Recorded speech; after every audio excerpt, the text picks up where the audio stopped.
Prosseguindo na interpretação do Apocalipse, versículo por versículo,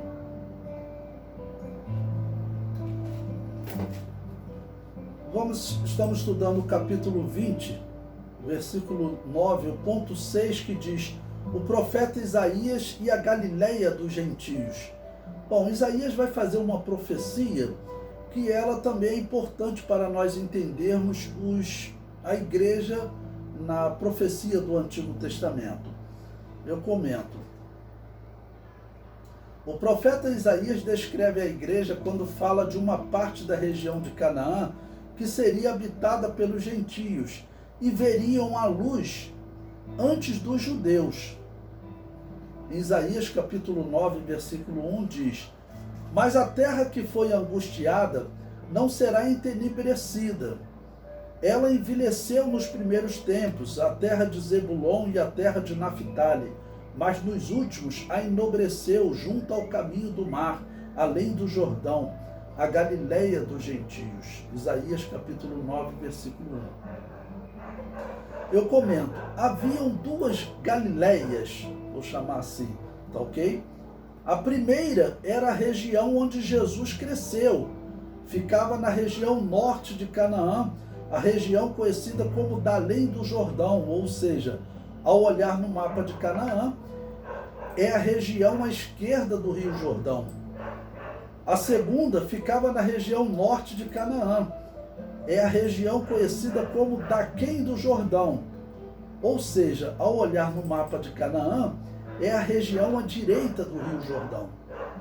Essa região não fazia parte da promessa, mas as tribos de Rubens, Gade e meia tribo de Manassés, né, que não foi completa, foi meia tribo de Manassés, ocuparam a região daquém do Jordão, a região apontada como terra de Zebulon e terra de Naphtali, estavam posicionadas da além do Jordão, onde Jesus foi criado.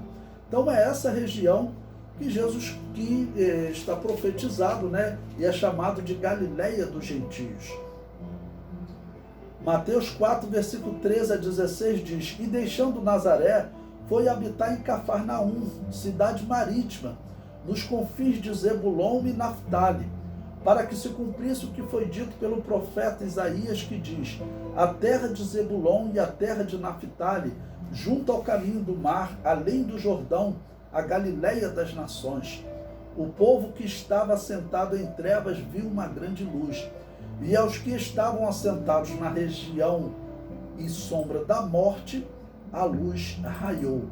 Bom, lembrar aqui uma questão histórica importante para vocês. Essa região norte, a região da Galileia, era uma região muito difamada pelos judeus, ok? Os judeus consideravam a Judéia como descendentes realmente de Abraão. E a região norte, tanto Samaria quanto a região da Galileia, eram regiões onde habitavam gentios misturados com judeus, ok? Por quê? Porque cerca de 700 anos antes de Cristo, vocês conhecem aquela história que Senaqueribe, o rei assírio, o imperador assírio, cercou Jerusalém, Deus enviou o seu anjo, 185 mil soldados assírios morreram, ok? E a Judéia ficou livre, mas a região norte, Senaqueribe tinha destruído, e as pessoas que estavam habitando lá tinham israelitas misturados com os gentios. Então aquela região, ela passou a ser um símbolo da salvação, chegando aos gentios, primeiro do que chegou na Judéia, aos judeus. Então nós estamos vendo claramente profecias no Antigo Testamento, né, descrevendo a conversão dos gentios, ou seja, descrevendo a igreja. O comentário prossegue: o povo que estava sentado em trevas é uma descrição dos gentios. Veem a luz e a recebem, formando assim a igreja de Jesus, tirada dos gentios. Eles não tinham a Deus e nem a lei de Deus. A religião era pagã, adorando a muitos deuses representados em imagens de escultura. O povo que habitava a região da Galileia, em qualquer cidade, tal como Nazaré, era tão desprezado que os judeus perguntavam: pode vir alguma coisa boa de Nazaré? Que ele falava, aquela ali foi a região, né, dessa mistura do povo de Deus com os gentios, é uma confusão, né, aquela região lá, não vem nada de bom de lá. E foi um desafio, porque Deus colocou o seu filho lá naquela região. Ou seja, a luz chegou primeiro nos gentios. Um dia chegará na Judéia. Simbolicamente falando, né? E chegará literalmente em todo Israel. Todo israelita será salvo. O comentário prossegue. A região da Galileia foi ocupada pelos gentios desde os dias de Isaías, próximo do ano 700 a.C.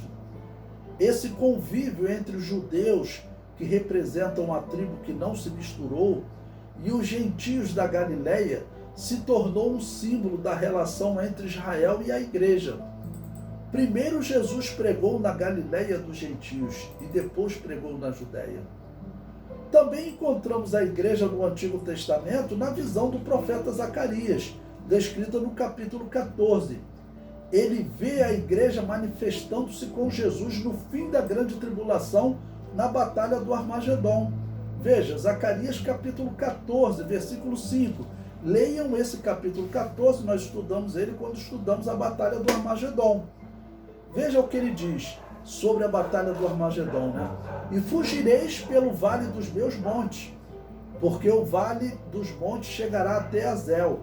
E fugireis assim como fugistes do terremoto nos dias de Uzias, rei de Judá. Então virá Yahvé, meu Deus, e todos os santos contigo, ó Senhor. O que significa essa expressão aqui? Os santos, todos os santos virem com o Senhor, no caso no hebraico ali, Adonai, ok? Ali um título de Jesus, mas ele diz, então virá Yahvé. Por quê? Como eu tenho explicado a vocês, o nome de Deus no Antigo Testamento, Yahvé, quer dizer, é o próprio Jesus Cristo. Jesus Cristo aqui é chamado de Yahvé e de Adonai. Repito a leitura, ó. Então virá Yahvé, meu Deus, e todos os santos contigo, ó Adonai. Então, Yahvé virá, ou seja, Jesus Cristo virá. E quem são esses santos, então, que acompanham ele? Esses santos é a igreja. Nós vimos aí uma harmonia perfeita com Apocalipse 19. Apocalipse 19, nós vimos a manifestação da igreja juntamente com Jesus Cristo. Ficou bem claro lá naquele texto. O comentário conclui. Zacarias vê a manifestação de Jesus Cristo no fim da grande tribulação e afirma que é a manifestação de Yahvé. Este texto deixa claro que os judeus estão errados quando rejeitam a divindade de Jesus Cristo. Não são só os judeus, né? Os chamados católicos arianos, alguns chamam só de arianos, mas a verdade da história é que os arianos eram uma corrente de católicos, né? Aqueles ali eram todas pessoas, né, que estavam,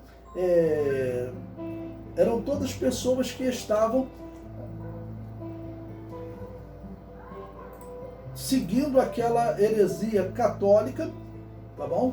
Lembre-se que Ário, ele era discípulo de um bispo chamado Melécio, e esse bispo, ele era um traditor também, como eram chamados os homens que adoravam o demônio para não morrer, ok?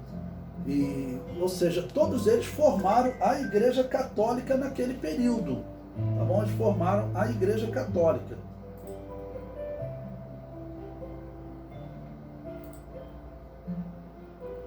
E Ário rejeitava a divindade de Jesus Cristo, né? Por isso que eu coloquei ele aqui nesse ponto, tá ok?